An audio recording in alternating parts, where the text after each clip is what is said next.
Dalam saudara, renungan kita kali ini merupakan khotbah singkat dengan judul Hidup yang Siap Menerjang Badai.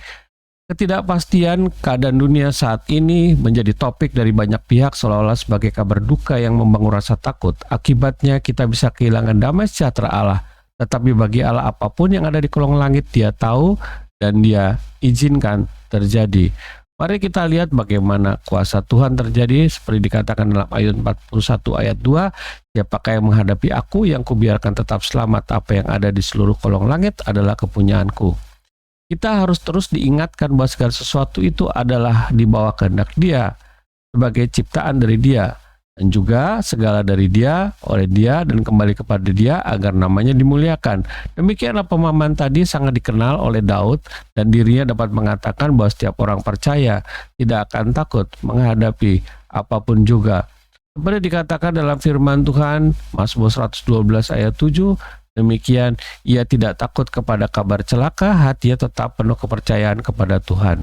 Tetapi pada kenyataannya, walaupun kita memiliki Roh Kudus, tetapi kita belum terlatih untuk menghadapinya dan sanggup untuk menguasai diri kita ketika badai menerpa. Oleh sebab itu kita harus belajar bagaimana kita memiliki sikap hidup ketika menerjang badai yang tidak bisa kita elakkan. Di saat Tuhan mengizinkan itu terjadi pada diri kita.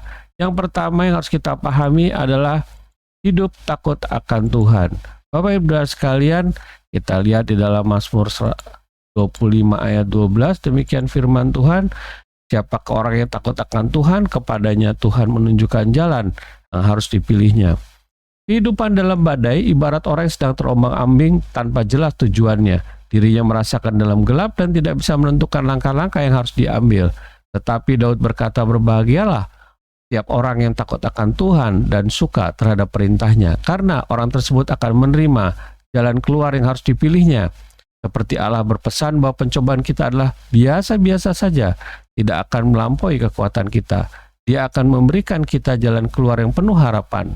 Kita akan dibukakan jalan-jalan yang di luar dugaan kita. Pikiran kita yang terbatas, Dia tidak pernah terlambat memberi jalan keluar, disertai kuasanya. Maka firman Tuhan mengatakan demikian di dalam Mazmur 33 ayat 18, sesungguhnya mata Tuhan tertuju kepada mereka yang takut akan Dia, kepada mereka yang berharap akan kasih setianya. Hal kedua yang harus kita pelajari Bapak Ibu sekalian adalah berdamai dengan sesama. Kalau kita lihat lagi di dalam firman Tuhannya, bagaimana kenapa berdamai harus penting dengan sesama, dikatakan demikian. Dan lagi aku berkata kepadamu, jika dua orang daripadamu di dunia ini sepakat meminta apapun juga, permintaan mereka itu akan dikabulkan oleh Bapakku yang di sorga. Firman Tuhan ini menunjukkan suatu kekuatan yang luar biasa.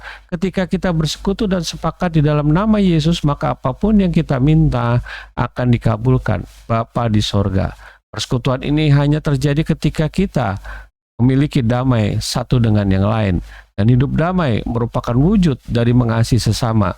Ketika kita mengasihi Tuhan, ditunjukkan dengan takut akan Tuhan. Ketika kita mengasihi sesama, ditunjukkan kita memiliki hidup damai satu dengan yang lainnya.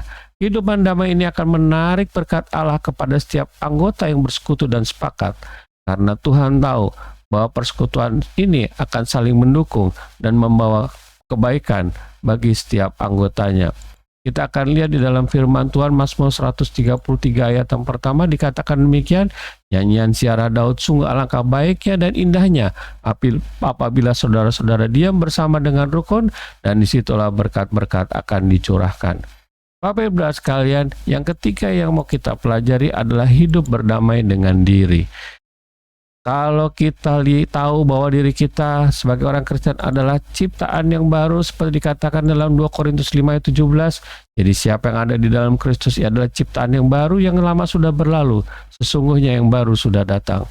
Ketika seseorang memahami apa itu takut akan Tuhan dan hidup berdamai dengan orang lain, tetapi ada satu hal yang perlu diperhatikan adalah dirinya berdamai dengan dirinya sendiri. Artinya dia sungguh-sungguh menerima kenyataan bahwa dirinya adalah ciptaan yang baru dan dia harus meninggalkan kehidupan lamanya. Bisa saja seseorang takut akan Tuhan dan berdamai dengan orang lain, tetapi dalam hatinya masih menyimpan hal-hal lama yang terkadang timbul dan terpikirkan. Dirinya masih harus berjuang untuk mematikan kehidupan yang lama. Pendamaian dengan dirinya sendiri diwujudkan dengan sikap bahwa hidupnya bukan lagi dirinya sendiri, tetapi Kristus yang hidup di dalam dirinya.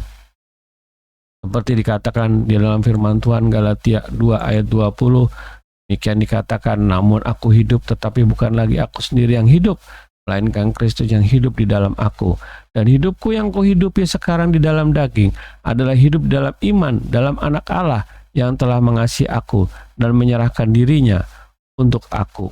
Maka di dalam firman Tuhan ayat penutup yang saya sampaikan, Mazmur 91 ayat 5. Bila ia berseru kepadaku, aku akan menjawab, aku akan menyertai dia dalam kesesakan, aku akan meluputkannya dan memuliakannya. Mazmur 91 ayat 15 saya ulangi, bila ia berseru kepadaku, aku akan menjawab, aku akan menyertai dia dalam kesesakan, aku akan meluputkannya dan memuliakannya. Jadi saya berdoa untuk Bapak Ibu sekalian, Bapak di surga, terima kasih Kau sendiri telah mengajarkan kepada kami bagaimana kami siap untuk memasuki kehidupan, menerjang badai, di mana badai itu sendiri Kau izinkan terjadi pada kami untuk menumbuhkan, mendewasakan iman kami, untuk kami lebih mengenal Engkau, agar kami disempurnakan menuju kesatuan bersama Tuhan Yesus. Terima kasih Bapa. Berkatilah setiap keluarga yang menonton video ini, Kau berkati apapun yang mereka perbuat berhasil, tuntun pimpin, berikan perlindungan. Pada yang sakit Kau berikan kesembuhan, kepada yang berbeban berat Kau angkat, pada yang berputus asa Kau berikan jalan keluar. Terima kasih Bapa di sorga, hanya dalam tangan penyertaan-Mu kami berdoa di dalam nama Yesus. Amin.